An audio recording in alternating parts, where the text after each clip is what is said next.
Ano yung naging ruta nyo sa yate nung pag-alis nyo sa Manila? Nagturtambay ng una kami doon sa Tabaco, sa pier. Tuloy mo lang. Pagkatapos doon na kami naghurat, biyaheng papuntang Birak. So, mula yate sa malaking barko, saan banda kayo lumipat sa barko? Doon lang tabi kami naglipat sa ordinary. Yung aircon pa medyo mahal yung price. Pati nahangusan ako ni mga karaon ng cup noodles.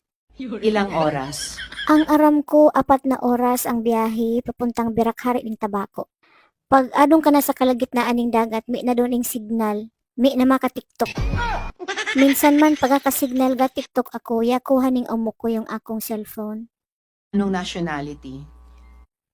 Half-half po yung akong umok, half bulldog, half shih tzu, kaya ang bura po sa kaya, bullshit. Bakit niya kinuha yung mga cellphone nyo?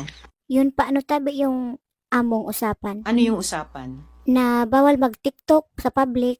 Anong oras ba kayo umalis sa Manila na gabi? May ko magdumduman yung exact time, basta pagkapanghapon namo yun, ang sida namo ninyo native na manok. Hindi. Anong oras kayo sumampas sa yate? Pakakaon namo, nag-toothbrush pa ako, naglabar, so mga bago mag-alas 10 tabi.